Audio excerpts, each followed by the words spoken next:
I was working graveyard IT at this massive corporate tower downtown. You know the type, all glass and steel, the kind of building that makes you feel like an ant. 24 floors of lawyers, consultants, and people who wear suits that cost more than my car. At night, the place was a tomb. Just me, the hum of servers, and Eddie making his rounds. Eddie was a good person. We weren't friends exactly, but we had that thing night shift workers have, a mutual understanding that 3 a.m. makes everyone a little crazy. The building had 2 basement levels. B1 was parking, B2 was archives and storage. It was a Tuesday in March. I remember because I just finished my taxes and was feeling particularly sorry for myself.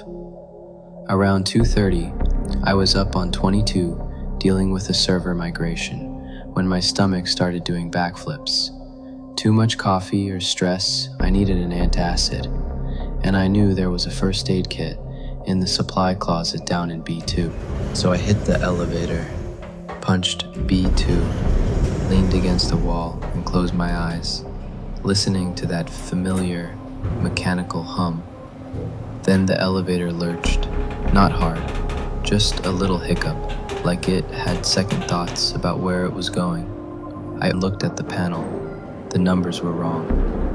Where it should have said B2, there was this dim red -6, glowing like a bad omen. What the hell? I muttered, hitting B2 again. Nothing. The elevator kept descending, and I swear to God it felt like we were going down for minutes, way longer than 2 floors should take. The air got cold. When the doors finally opened, what I saw made me freeze. Picture the longest, most depressing hallway you've ever seen. Concrete walls, industrial lighting that flickered like it was having seizures. The floor was stained with, I don't know what, dark patches that looked organic, and it was quiet. I should have hit the close button and prayed the elevator would take me back to reality. But curiosity is a hell of a drug, and I stepped out. Just for a second. The walls were lined with doors, heavy steel things with little windows, numbered like hospital rooms. 061, 062, 063.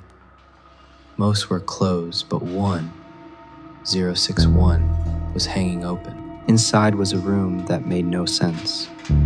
A chair bolted to the floor, a tiny window that looked out onto nothing, just a steel wall inches away.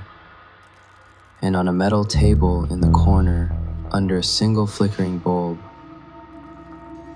was a hand, a human hand, too big, fingers too long, like someone had taken a regular hand and stretched it in Photoshop.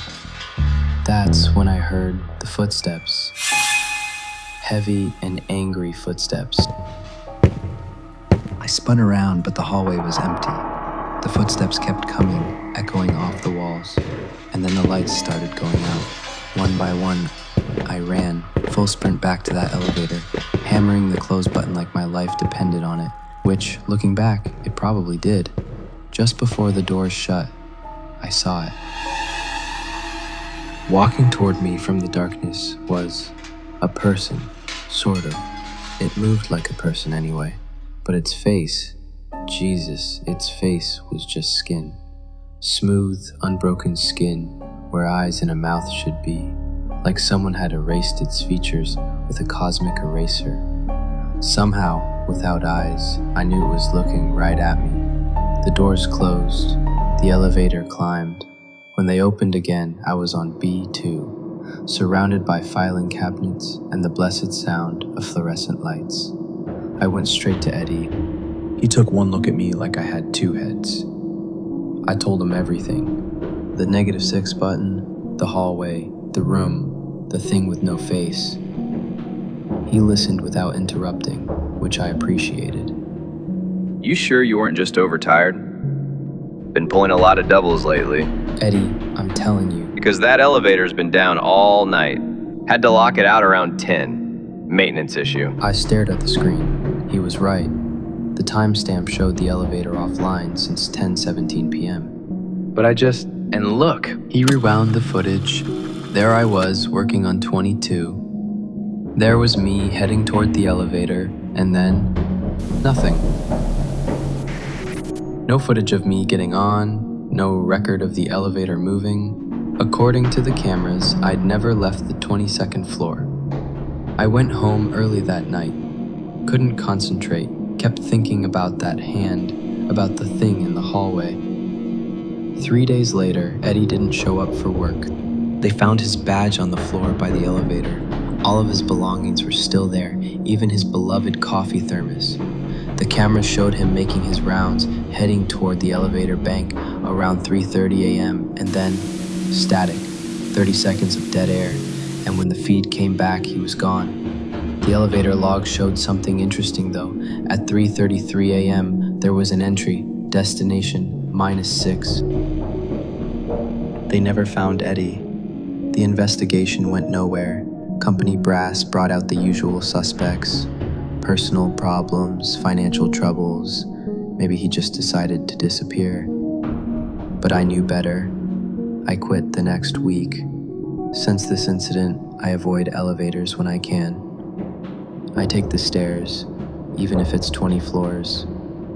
And sometimes, walking past those big downtown towers, I swear I can hear it underneath all the city noise, that mechanical hum, that soft ding, the whisper of doors opening onto places that shouldn't exist.